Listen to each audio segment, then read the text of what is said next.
Hello friends, Shashi Agarwal channel के अंदर मैं doctor Shashi Agarwal welcome you all. तो आज का जो हमारा सब्जेक्ट है that is the company law, और जिसके अंदर we are going to understand the concept of buy back of share, जो कि इम्पोर्टेंट टॉपिक है जिसके ऊपर क्वेश्चन आ ही जाता है। अगर आपको मेरा ये एफर्ट सही लगता है तो इस वीडियो को लाइक कीजिए, शेयर कीजिए तथा मेरे चैनल शशि अग्रवाल को सब्सक्राइब कीजिए।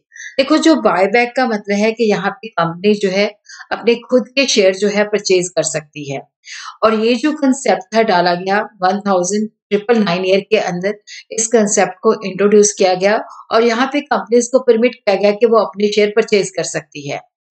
लॉजिक इसके पीछे था कि जब कंपनी के पास एक्सेस कैपिटल होता है तो वो अपने शेयर परचेज कर सकती है, जिससे स्मॉलर बेस रह जाता है और जिससे अर्निंग पर शेयर जो है इनहांस होती है। बायबैक इज द प्रोसेस जिसके द्वारा कंपनी जो होती है एग्जिस्टिंग शेयर होल्डर से शेयर बाय करती है। जनरली जिस प्राइस पे उनसे बाय किया जाता है वो मार्केट प्राइस से हायर होती है। जब कंपनी अपने शेयर परचेज करती है तो number of share outstanding in the market जो होते हैं वो कम हो जाते हैं, तो जिसकी वजह से अर्निंग पर शेयर इनहांस हो जाती है, शेयर की प्राइस भी बढ़ जाती है और डिविडेंड पर शेयर भी इनहांस हो जाता है। तो ये जो ऑप्शन है that is available to the existing share holder कि वो अपनी कंपनी बिजनेस से एग्जिट कर सकते हैं। बायबैक प्रोविजन जो है 68, 69 एंड 70 के अंदर है। ये कंपनी स्पॉन्सर्ड इनिशिएटिव होता है। जब कंपनी बायबैक करती है तो स्मॉलर कैपिटल बेस रह जाता है, अर्निंग पर शेयर इनहांस हो जाती है और जिसकी वजह से शेयर प्राइस भी इंक्रीज हो जाती है और डिविडेंड पर शेयर भी इंक्रीज होता है। तो इसके पीछे लॉजिक ये होता है कि जब कंपनी के पास एक्सेस कैपिटल होती है तो कंपनी जो है सरप्लस कैश जो है शेयर होल्डर को देना चाहती है और अपनी जो शेयर वैल्यू है उसको इंक्रीज करना चाहती है।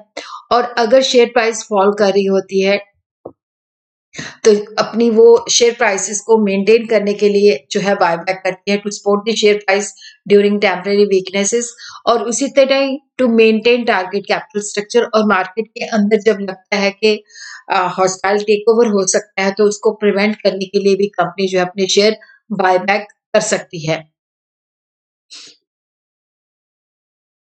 Power of the company to purchase its own security that is covered under section 68।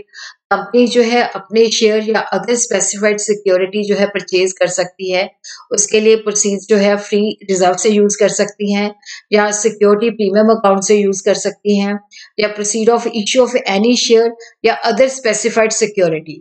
लेकिन इसके अंदर ये है कि जो बायबैक है that should not be made out of the proceeds of an earlier issue of the same kind of share या same kind of other specified securities.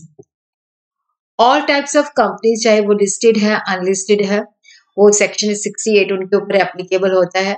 Specified security का मतलब होता है कि जब एम्प्लॉयज को शेयर इशू किए गए हैं under the employ stock option या अदर सिक्योरिटी जिसको सेंट्रल गवर्नमेंट जो है समय समय पे नोटिफाई करती है। Now we will understand what are the conditions for the buyback.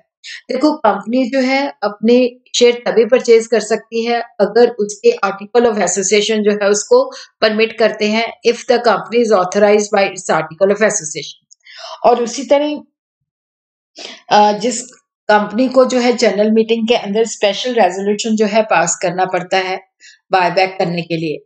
But अगर बायबैक जो है that is up to 10% of the total paid up equity capital and free reserve of the company, तो board of director जो होते हैं by passing a resolution at the meeting may authorise the company for such buyback. तो वहां पे board of director जो है resolution pass करके कंपनी को परमिट कर सकते हैं। जब जनरल मीटिंग कॉल की जाती है तो उसका नोटिस जो है भेजा जाता है, तो उसके साथ एक्सप्लेनेटरी स्टेटमेंट भी लगाई जाती है जिसके अंदर ये सारी चीजें कवर्ड होती हैं कि जो हम बायबैक लेके आ रहे हैं इसका full and complete fact of all material facts, हम बायबैक क्यों कर रहे हैं और किस कैटेगरी ऑफ सिक्योरिटी, किस क्लास ऑफ सिक्योरिटी के अंदर हम बायबैक कर रहे हैं, और ये बायबैक की जो प्रोसेस है ये कितने टाइम पीरियड के अंदर कंप्लीट कर दिया जाएगा और इस बायबैक के अंदर जो है कितना पैसा इन्वेस्ट किया जाएगा। Buyback of equity share in financial year जो है वो 25% of total paid up equity capital से इनहांस मतलब इंक्रीज नहीं होना चाहिए। और यहाँ पे हम देखते हैं कि जब बायबैक हम कर लेते हैं आफ्टर द बायबैक, जो डेट इक्विटी रेशियो है that should not be more than 2:1। But कई बार क्या होता है, कुछ सिचुएशन के अंदर सेंट्रल गवर्नमेंट जो है higher debt equity ratio prescribe कर सकती है for a class of security. और उसी तरह क्या है कि जो भी बायबैक करना है ऑल द शेयर या अदर स्पेसिफाइड सिक्योरिटी, तो वो फुली पेड अप होना चाहिए, तभी कंपनी जो है बायबैक कर सकती है, अदरवाइज नहीं। और बायबैक ऑफ द शेयर या अदर स्पेसिफाइड सिक्योरिटी, अगर वो स्टॉक एक्सचेंज के अंदर लिस्टेड है, तो जो सेबी की गाइडलाइंस है, जो सेबी की रेगुलेशंस है, उसके तहत जो है बायबैक प्रोसीजर जो है किया जाएगा। और अगर जो है अदर कंपनी है, तो यहाँ पे जो बायबैक है उसके अंदर जो गवर्नमेंट ने रूल्स फ्रेम किए गए हैं, उन रूल्स के अंदर किया जाएगा। तो बायबैक जो है that is from the existing security holder on A proportional basis, या ओपन मार्केट से भी हो सकता है या ऑड लॉट से भी हो सकता है। और उसी तरह क्या होता है कि by purchasing the securities which are issue to the employ of the company under the scheme of stock option या स्वेट इक्विटी। तो बायबैक के अंदर एग्जिस्टिंग सिक्योरिटी होल्डर से प्रोपोर्शनल बेसिस पे जो है शेयर खरीदे जा सकते हैं, ओपन मार्केट से खरीदे जा सकते हैं, और लॉट में हो सकता है। और जो एम्प्लॉयज को एम्प्लॉय ऑप्शन स्कीम के अंदर, स्टॉक ऑप्शन के अंदर या स्वेट इक्विटी के अंदर शेयर इश्यू किए गए हैं, वो जो है कंपनी बायबैक कर सकती है।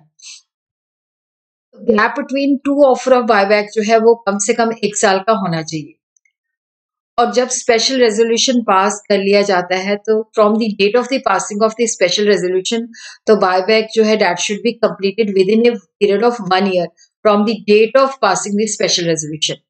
और उसी तरह क्या होता है कि कंपनी को जो है डिक्लेरेशन ऑफ सॉल्वेंसी जो है फाइल करना पड़ता है रजिस्ट्रार के पास, अगर उसके शेयर लिस्टेड है तो सेबी के पास भी फाइल करना पड़ता है इन फॉर्म SH9। और यहाँ पे उसको वेरीफाई करना है पड़ता है एफिडेविट से कि बोर्ड ऑफ डायरेक्टर ने कंपनी के अफेयर के अंदर पूरी इंक्वायरी की थी, और कंपनी जो है डेट ऑफ डिक्लेरेशन से विद इन 1 ईयर जो है इंसॉल्वेंट नहीं होगी। The declaration is to be signed by at least 2 director of the company, one of whom shall be the managing director। और उसी तरह अगर अनलिस्टेड है तो ये डिक्लेरेशन सिर्फ रजिस्ट्रार को फाइल करना है, सेबी को नहीं करना, वो सिर्फ लिस्टेड के केस में करना है। और उसी तरह ये होता है कि जब बायबैक खत्म हो जाएगा तो within 7 days of the last date of the completion of buyback, तो जो शेयर्स है उनको फिजिकली जो है डिस्ट्रॉय किया जाता है। और अगर कंपनी जो है फर्दर इशू लेके आ रही है बायबैक का, तो वो not should be with in 6 month lapse हो जाने चाहिए। देखो जो कंपनी है अगर वो फर्दर इशू लेके आना चाहती है, चाहे उसके अंदर राइट इशू भी इंक्लूडेड है, चाहे सेम काइंड ऑफ शेयर्स है, तो वहां पे 6 मंथ का पीरियड जो है लैप्स होना चाहिए। लेकिन कंपनी जो है बोनस इशू आके लेके आ सकती है, या शेयर को वारंट के अंदर या स्टॉक ऑप्शन स्कीम के अंदर या स्वेट इक्विटी के अंदर या प्रेफरेंस शेयर्स को या डिबेंचर्स को इक्विटी शेयर के अंदर कन्वर्ट कर सकती है। बट अगर वो फर्दर इशू लेके आती है तो उसका टाइम पीरियड जो है 6 मंथ के बाद होगा, मतलब 6 मंथ के विद इन नहीं लेके आ सकती।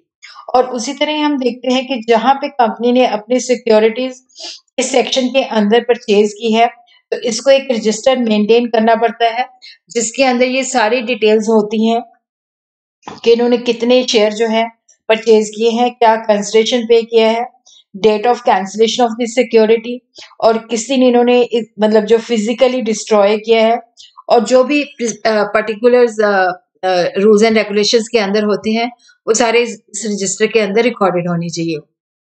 और उसी तरह क्या है कि रिटर्न ऑफ बायबैक, कि जब बायबैक का प्रोसीजर खत्म हो जाता है तो रजिस्ट्रार के पास और सेबी के पास जो है एक रिटर्न जो होती है जिसके अंदर प्रिस्क्राइब पर्टिकुलर जो होते हैं, जब ये प्रोसेस कंप्लीट होता है तो विद इन 30 डेज जो है रजिस्ट्रार के पास, अगर कंपनी के शेयर लिस्टेड है तो सेबी के पास जो है रिटर्न फाइल करनी पड़ती है।